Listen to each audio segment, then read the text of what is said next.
Halo Sobat Denok Ayu semua, terima kasih karena masih setia menunggu video-video terbaru dari Denok Ayu Novel. Jangan pernah lupa ya untuk selalu subscribe, like, and comment, agar Denok semakin semangat upload videonya. Menantu terbaik bab 649 rubah ini juga memiliki hari ini. Karena Ye Qingmei tidak berada di sini selama lebih dari 10 tahun, dan Ye Mansion telah direnovasi setiap tahun, dan lanskap juga telah berubah sampai batas tertentu dibandingkan dengan masa lalu. Jadi ketika dia memasuki komunitas, dia merasa sangat aneh, dan dia tidak dapat mengingat Ye Sangzong. Di mana dia tinggal, Lin Yu memanggil penjaga keamanan dan meminta penjaga keamanan untuk menunjukkan jalannya. Ye Qingmei sedikit gugup ketika dia berjalan ke rumah Ye Sangzong. Takut bertemu dengan beberapa anggota keluarga Ye lainnya. Lin Yu mengangkat kepalanya tinggi-tinggi, tetapi wajahnya santai. Dia merasa bahwa bahkan jika dia bertemu dengan anggota keluarga Ye, yang memalukan adalah pihak lain. Bagaimanapun, orang tua keluarga Ye, Ye Suguang, kepada ketiga putranya saat itu, memberi ibu Ye Qingmei ketukan kuat. Selesai. Ini dia. Lin Yu melirik sebuah villa dengan halaman di sebelahnya, dan setelah memastikan bahwa nomor rumah itu benar, dia berkata kepada Ye Qingmei. Ye Qingmei mengangkat matanya dan melihat ke halaman dan villa yang telah didekorasi dengan gaya. Akhirnya memiliki beberapa ingatan yang tidak jelas. Karena pintu halaman terbuka, Lin Yu dan Ye Qingmei langsung masuk ke halaman. Begitu mereka memasuki halaman, mereka mendengar teriakan keras dari rumah, "Mengapa saya harus pergi? Mengapa saya harus bersembunyi spesies liar dari kehidupan perempuan jalang itu? Hal macam apa yang ibu mereka? Apa kau gila? Biarkan putri perempuan jalang itu kembali." Wajah Ye Qingmei tiba-tiba memucat ketika dia mendengar suara ini, dan dia menggigit bibirnya dengan erat, dan dia segera mengenalinya. Suara ini datang dari fiksi yang memaksa ibunya pergi, Gao Zishan. Lin Yu tidak bisa membantu tetapi mengerutkan kening. Dia tidak berharap untuk bertemu wanita yang menyebalkan ini. Dia pikir Ye Sangzong telah menceraikannya sejak lama. Ye Sangzong, biarkan aku memberitahumu. Jangan ingin bajingan itu memasuki rumah ini, aku tidak akan mendengarkan, aku tidak akan mendengarkan. Volume Gao Zishan di ruangan itu tiba-tiba meningkat 1 oktav, hampir sedikit serak. Pada saat yang sama, dia bergegas keluar sambil berbicara di telepon, dan berkata dengan marah, "Aku akan mengeluarkan anjing itu dan membiarkan anjing itu menggigitnya." Dia tiba-tiba berhenti di tengah kata-katanya, karena dia sudah melihat Lin Yu dan Ye Qingmei berdiri di halaman. Mata Gao Zishan tiba-tiba melebar, jejak kekejaman melintas di wajahnya. Dia menutup telepon, menatap alis Ye Qing dan berkata dengan marah, "Oke, kamu jalang kecil, kamu benar-benar berani untuk datang. Kamu masih orang tua yang sudah mati yang memelukmu abu-ibu.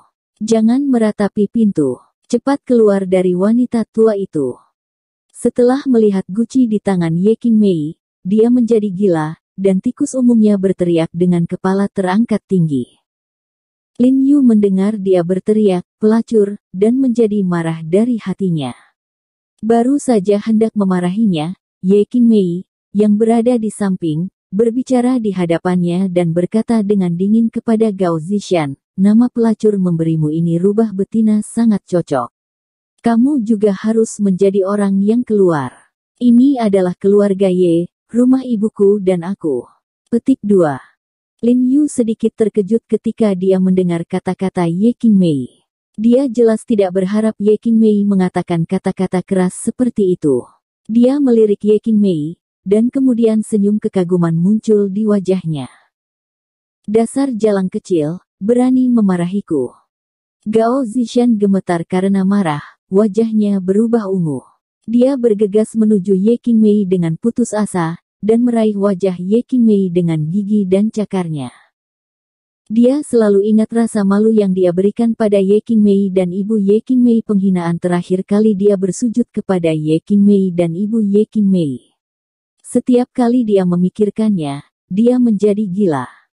Ye Qingmei tidak bisa menahan perasaan sedikit panik ketika dia melihat dia merentangkan giginya dan cakar menari.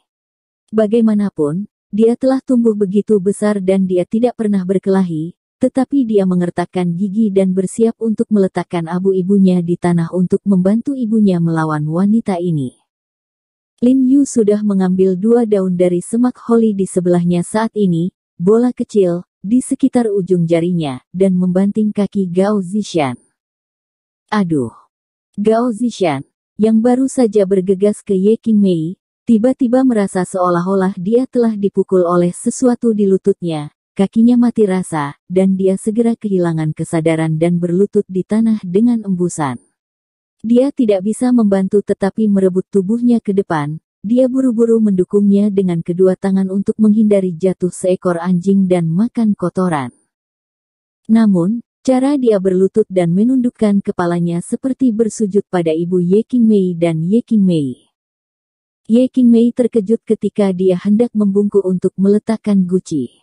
Dia menoleh dengan tiba-tiba dan menatap Gao Zishan yang berlutut di tanah dengan tercengang, matanya melebar, kaget.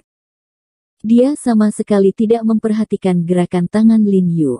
Mereka semua siap untuk melawan Gao Zishan, bertanya-tanya mengapa rubah betina ini tiba-tiba berlutut.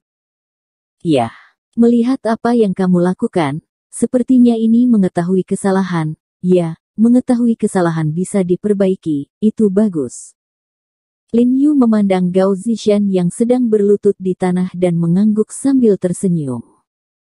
Gao Zishan juga kaget. Dia tidak tahu kenapa dia tiba-tiba berlutut di tanah. Dia ingin berdiri dengan tangan di atas tanah, tapi kakinya pingsan dan dia tidak bisa bergerak tidak peduli bagaimana dia bergerak, seolah-olah dia telah dituangkan ke tanah. Hanya bisa mempertahankan posisi berlutut. Pelacur kecil, bajingan kecil, apa yang kamu lakukan padaku? Gao Zishan memikirkan keanehan di lututnya sekarang, dan berteriak, mengetahui bahwa Ye Qingmei atau Lin Yu pasti telah melakukan sesuatu padanya. Ye Qing melirik Lin Yu, dan langsung mengerti bahwa ini sebagian besar adalah pekerjaan Lin Yu, dan hatinya tidak bisa menahan diri untuk tidak melakukan pemanasan. Kemudian dia berjalan ke Gao Zishan dalam pengertian diam-diam, menyesuaikan sudutnya, dan memegang guci di tangannya dengan tegak untuk membiarkan abu. Dia menghadap Gao Zishan yang sedang berlutut di tanah, dan berkata dengan dingin, ibuku menderita karena kamu berlutut. Ah, singkirkan wanita jalang ini dariku. Setelah melihat guci di tangan Ye Qingmei, Gao Zishan menjerit, marah dan ketakutan, terutama saat dia melihat mata lurus ibu Ye Qingmei di foto hitam putih di guci. Jantungnya berdetak kencang karena ngeri, dan wajahnya menjadi pucat. Singkirkan, bawa untukku. Gao Zishan berteriak panik, melambaikan tangannya kuat-kuat di udara, tetapi karena Lin Yu dan Ye Qingmei berada jauh darinya, dia tidak bisa menangkap Lin Yu dan Ye Qingmei sama sekali. Ye Qingmei memandang Gao Zishan, yang berlutut di tanah dengan panik dan hampir pingsan, dari atas ke bawah, merasa sangat bahagia karena Gao Zishan saat ini. Dia seperti ibunya yang tidak berdaya pada awalnya, tetapi dia tidak menyangka bahwa dia akan memilikinya hari ini.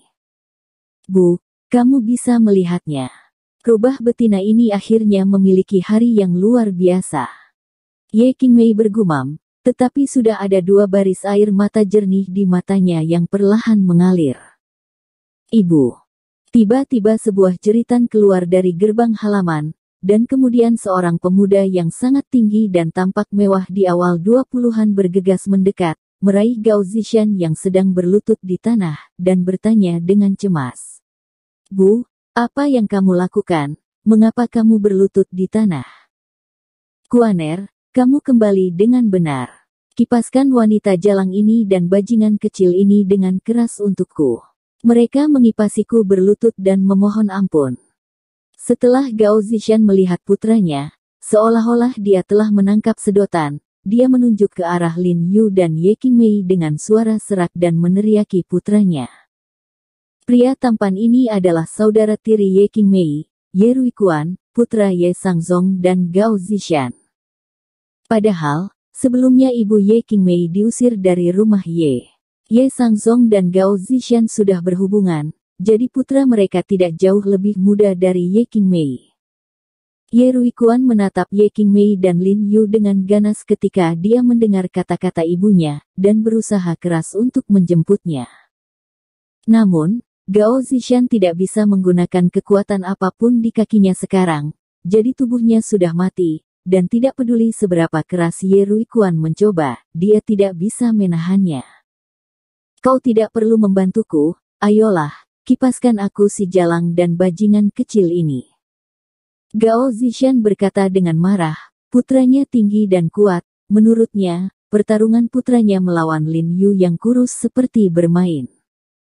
Ye Ruikuan juga berpikir dengan cara yang sama, melihat bahwa dia tidak bisa menarik ibunya, dia segera mengutuk, menggulung lengan bajunya, memasukkan tangannya ke dalam sakunya, bangkit dan bergegas ke arah Lin Yu, dan pada saat yang sama meninju Lin Yu dengan keras.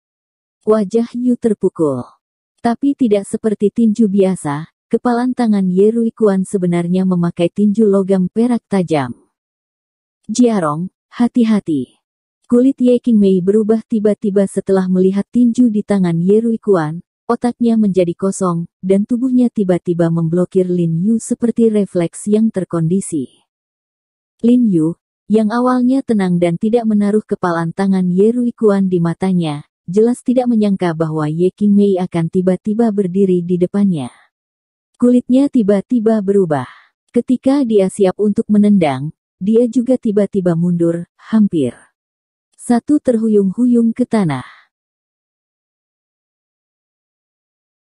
Bersambung. Terima kasih sahabat Denok yang sudah mendengarkan video ini. Jangan lupa like, komen, and subscribe ya. Terima kasih.